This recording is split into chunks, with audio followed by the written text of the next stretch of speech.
Hey everyone, it's Inspector Talon, and today I am going to be showing you all the Compact Categorizer by me and MetaMilo. This is a continuation of the Compact Categorizer project on MetaMilo's channel. Uh, we actually came up with this design and finished it around the start of this year, so this is a long overdue video, but I think that after a couple months ago coming up with some optimizations and people requesting the video, I think it's time to finally make one. So let's get right into it. Over here, I have a version without any of the decoration present, and I can quickly just put in some items as I explain how the system works overall. So you see that the minecart below starts taking out items from the chest, and it'll take out one stack. It's timed to take out a single stack, and it will then check to see, is that minecart full? So is it full of,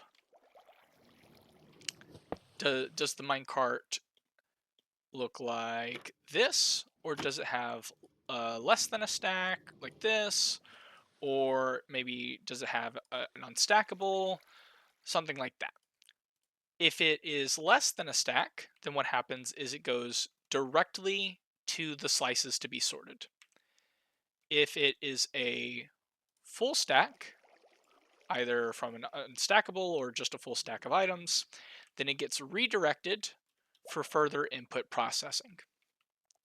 What happens then is we take out all of the hopper minecart items, and then one of these, and then we put back 3, and then put back, we then give this one back. And so now when we send the minecart off to the slices, it looks like this. I'll explain why this is important here in a bit, but this is what the minecart ends up looking like when we send it off to the slices if it has a full stack.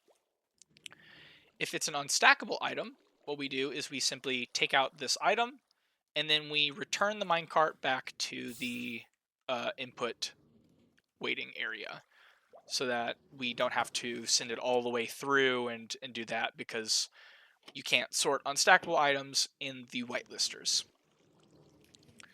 So before I get into why it is important to send the cart in like this, I can explain how the whitelister itself works. So the whitelister works by taking out a single item in order to unlock the slice. So if you pay attention to the signal strength, if I give the item, it's at signal strength 1, and this hopper is locked, so I cannot input anything. But if I take it out, I can now input items. And you see that if I give it a single item at a time, the slice is actually not resetting. And the reason for that is if I give only one item, it goes straight into the chest. So you see all of them are going straight down. And this becomes also important later on. However, if I input a full stack at a time, and if I aim properly, then one item goes back into this chest and resets the whitelister. So now I can't input any items. This slice is locked. So as this is unloading, we can then check with a comparator through the ice to see, hey, this slice has items in it. And this hopper is for overflow. So yeah. But if I send in a cart that, to explain why the cart can't look like this if I take out a full stack, there's no space to take out an item. So I need to take out an item to know if the slice needs to be unlocked, right? But if I just send this cart, it can't take out the item. There's no space.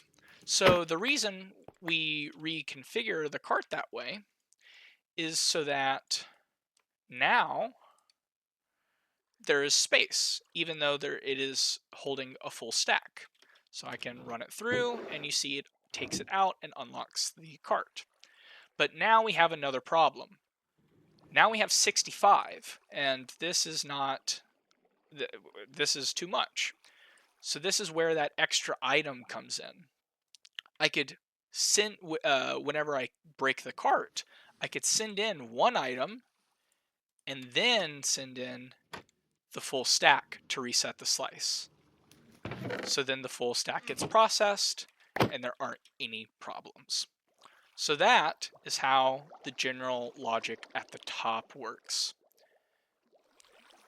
There also becomes a problem with unloading multiple carts at a time. So if I were to send a cart while it's unloading, items, so like let's say I send a cart, yada yada. Right now it's working. If I sent a cart right now, it's not going to work because there are already items in here. So it's just going to immediately reset the filter. You see how it's resetting right now? Because it's unloading items currently. So that means that with this current whitelister, with this specific design rather, and there are ways around this in future designs, but with this design, you can only send one cart at a time. And that's why it's important to have this comparator readout and lock the system, because you can't send a bunch. But that pretty much explains the overarching logic in a very brief way. And the way that we're checking the signal strength, by the way, is using slowdown rate. I'm not going to fully explain that. If you would like some more details on that, feel free to check out my Cartstone guide video on slowdown. But explaining that would be kind of outside the scope of this video, so I'm not going to get into that. But yes, here we have a cart eater, and then we respawn the cart and just loop it back whenever it breaks the items. See, breaks here, and those items loop around, and that's the single item, followed by the full stack, and then it resets the slice. So there you go. All right, so let's get into the different options that I have built in this world. Over here is a hopper locked version with a chunk loader, and this one is technically a little bit faster, but it has some reliability issues. So the overall speed of this system is 1/2 to 2/3 hopper speed roughly, and with this water stream at the top, it's about 200 items per hour faster. I felt that that was enough of a speed increase with the low chance of reliability to still warrant it being a viable option, since essentially what ends up happening is you'll end up with like partial stacks that sometimes you just have to put back into the system. But if that is a nuisance, and understandably so, there is a very, very slightly slower version that fixes the reliability issue simply by routing the water stream around a little bit and changing the setup here. I would recommend building this in general, but if you would prefer having the speed, which for some people is important, this is also fine. Over here, I just have both setups without the hopper locking and the nether portals, or the chunk loaders. And you can see how small the system actually is without all of that extraneous block, and all the extraneous blocks. And yeah, this is a very cheap system. It's very easy to build, and that's really where this shines the best. It's not necessarily about the speed, but it's really about the simplicity, how easy it is to maintain, and overall just being a very robust design. It's hard to break as well. If you feel that the barrels are not enough storage space per slice, which is understandable. Milo came up with a pretty good uh, double chest slice, and over here I have just a single slice pasted to show how big it is, and yeah, and here's a hopper locked version as well. This pulse extender is just to make sure that items don't go into the wrong chest. You don't technically need it, and this is you can make a smaller one, a smaller version with pistons, but this whole thing is pistonless and slimeless, and so yeah. With that being the case, here is a side-by-side comparison of the multi-item sorters, so the compact categorizer filters for the double chest and the barrel, and here is a classic single item filter. So if I just chuck this slice will only sort chests, and whereas these can sort a full double chest or a full barrel, and the size comparison is comparable. It's actually comparable, which is crazy to me, even still. And so yeah, I'm going to leave it off there and look forward to a parallelized version of this coming in the future. That is faster and can even possibly sort shulker boxes into the slice.